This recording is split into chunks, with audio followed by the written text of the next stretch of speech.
The report serves three purposes. First, it's to inform parents, stakeholders, and other interested parties about key issues in special education and the work of the task force in a simplified way. Secondly, the report is intended to review key data points, either lifted before this task force by experts in the field or additional data points that we found important to note, and highlight important perspectives from parents of children with disabilities and their experiences. Lastly, and most importantly, this report offers recommendations related to those mentioned data points that we hope the task force will not only consider today, but will vote to include some or all of them in the larger task force report due in September. We narrowed the content of this report to the following areas based on what parents told us was most important and what we heard echoed in task force meetings. So research tells us that class size and student-teacher ratios matter in giving students a high-quality educational experience. Several teachers, even in task force meetings, have said that giving the individualized attention that students need become challenging when they have full classrooms. Various circumstances like demand or the teacher shortage allow schools to apply for waivers to go above the ratios. More students means more paperwork for teachers, which also means less time that teachers can dedicate to students. In prior task force meetings, Senator Lindsay noted that the state currently funds special education teachers less than the recommended amount suggested by the Picus and Auden, the auditing firm hired by the state. So one way to support districts and expand their capacity to add more educators, reduce ratios, and give teacher paperwork relief is increasing funding in the adequacy matrix for special education to the recommended 3.3 per 500 students instead of the current 2.9 per 500 student level. Teachers often cite paperwork as a barrier or deterrent in teaching special education. The process is often long and detailed with weekly reporting and an annual review for each student. In earlier months, we heard a report from Lisa Haley that revealed how time-consuming it is for teachers even after hours. Parents in Arkansas are also very critical of the IEP process, or the individual education process itself. The documents used at IEP meetings are often lengthy and hard for parents to understand. In stories collected by the Arkansas Public Policy Panel, some parents say that they do not have a voice during their child's IEP meetings. A mother in Northeast Arkansas said, "In meetings, it seems like our voices are not heard. There's always some reason or rationale as to why he isn't able to get a better education. They already have their mind made up. They just need our signature. If we speak our mind, then it's overlooked or we're overtalked." A mother in Central Arkansas said she referred her son for an evaluation, but the school said that he didn't qualify for services. She also said that he was very behind and having a difficult time getting through school and wanting to go to school. After hiring a private psychologist to reevaluate him, he was identified as having a learning disability. But she said that she had to fight to get him services because he had such a high IQ that his achievement was at the low average range, which was a huge discrepancy for him. Recently, a parent reached out to Arkansas Advocates because her son's IEP was not being followed and accommodations not being added after a meeting. So the counselor or others couldn't or didn't know how to prepare or assist him for the state test. To address miscommunications between parents and staff, we recommend that schools have a clearer way of informing parents of their rights and options, since some schools are doing better than others. School districts should report to ADE how they are informing parents about important issues like how to refer their child for evaluation, what to expect in the process, how to submit grievances, and their ability to contact Disability Rights of Arkansas for more support or education. One idea is to create a short, easy-to-read document for parents that explain their special education rights and options. Schools should then be responsible for giving that document to parents and reviewing it with them during initial IEP meetings. So we talked about the teacher ratio, But the teacher shortage in Arkansas, special education, also connects to why districts depend on waivers for higher ratios. The Bureau of Legislative Research reported that there are over 7,000 people certified to teach special education in Arkansas, but only half of them are actually teaching special education. Because of this shortage of special education, more than half of Arkansas school districts and charter schools applied for teaching waivers, meaning they are allowing a teacher without a special education certification to fill the need. It's also important to remember that special education has the highest percentage of waivers in any subject area, with 1 of every 4 waivers requested being in special education. In addition to the earlier suggestion of increasing funding in the matrix for special education teachers, we recommend supporting a paraprofessional to teacher program. The great news is that ADE has already been thinking about teacher recruitment and retention. They have established a work group dedicated to developing ways to address the teacher shortage.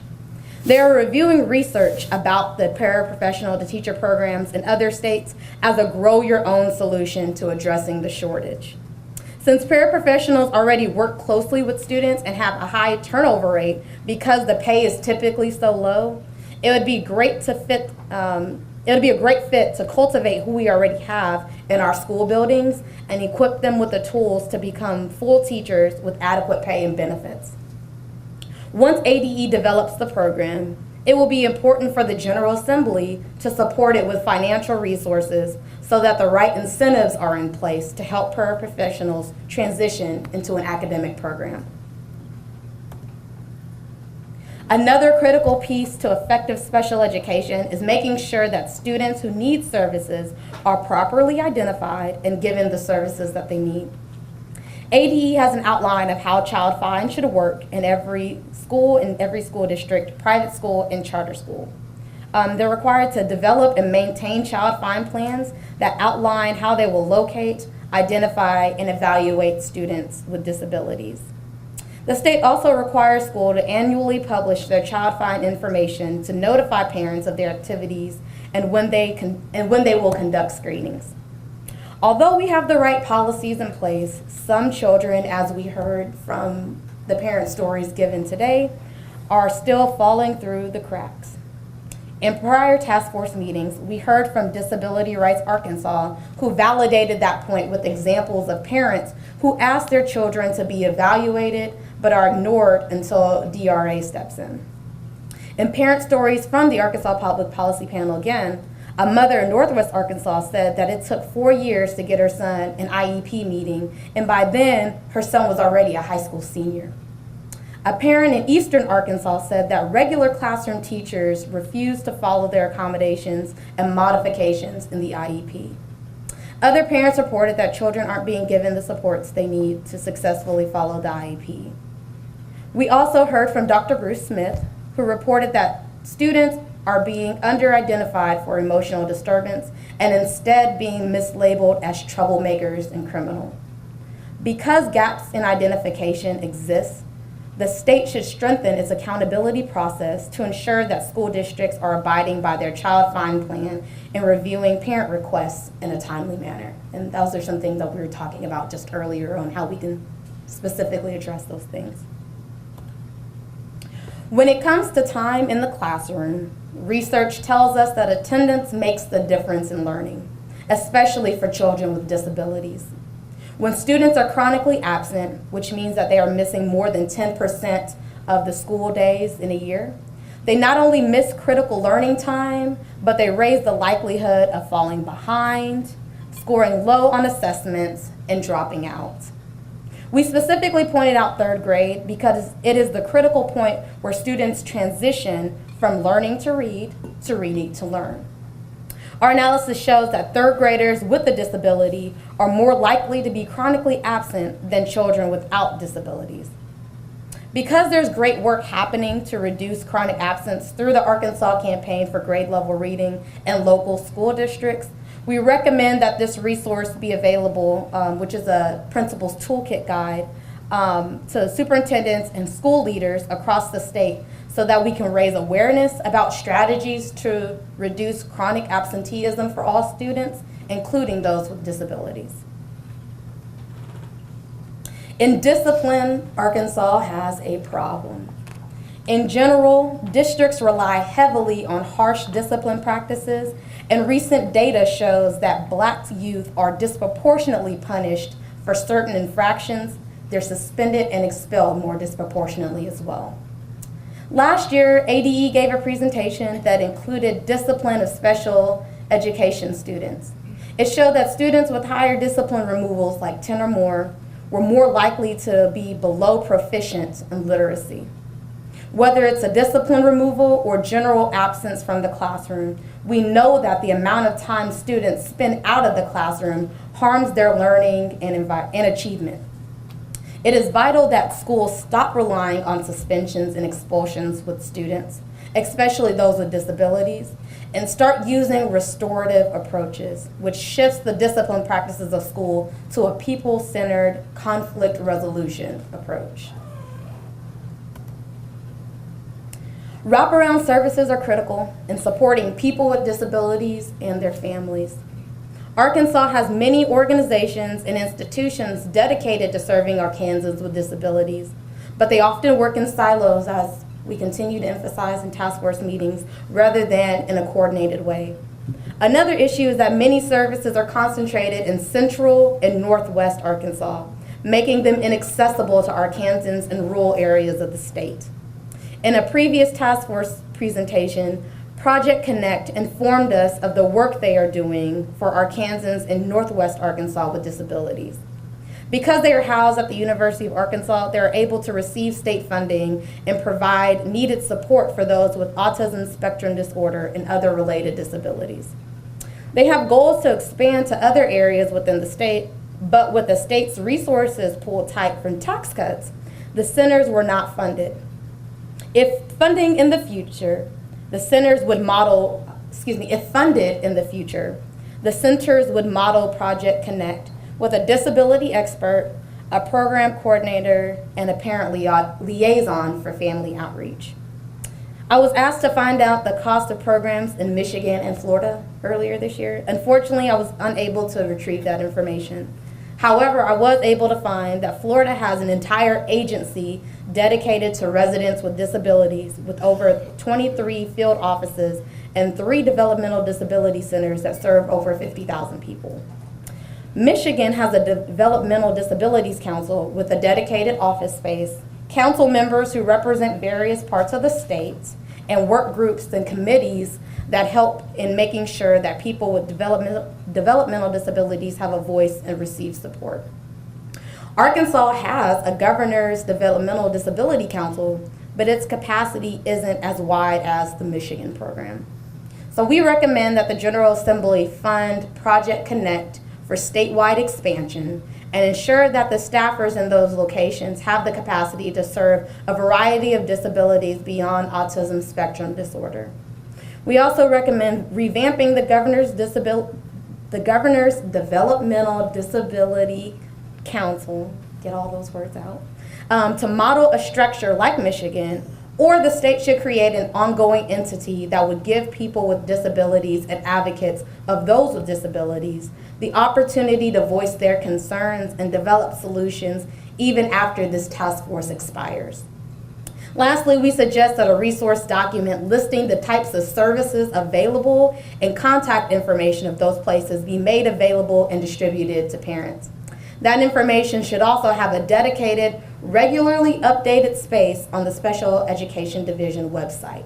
It's important for the legislature to ensure that poorer school districts and rural districts are not put at a disadvantage because they can't attract and pay high-quality teachers at the level other districts are able to do.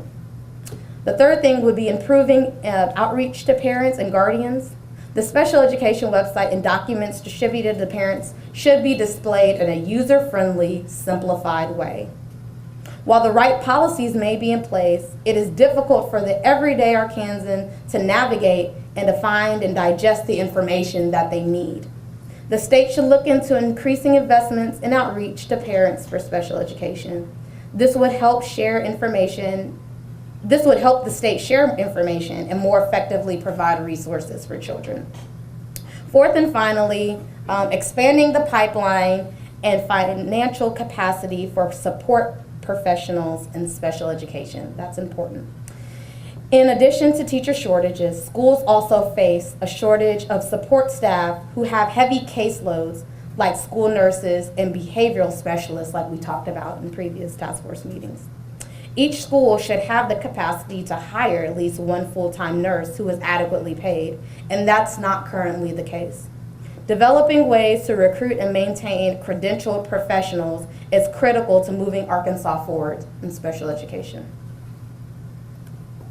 To recap, based on the data and information we've seen over the past 10 months, we hope that the task force will support solutions to increase funding in the matrix for more teachers and take a comprehensive look at salaries in the future, streamline paperwork for teachers without removing critical information through ADE's separate paperwork task force, create clearer ways of informing parents of their rights and options in special education, support and incentivize paraprofessional to teacher program, strengthen accountability methods of schools in the child find process, expand services to rural areas of the state, encourage school districts to implement and use restorative practices in discipline, and track student progress to measure the impact of response to intervention or RTI practices.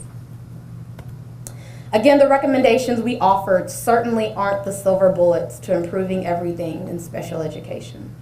They are intended to be a few solutions to lead us to a great start of improving special education in Arkansas. I hope that this presentation will be a great conversation starter that will trigger other ideas to make Arkansas special education the best that it can be for our children. So thank you for your time, and I will take any questions.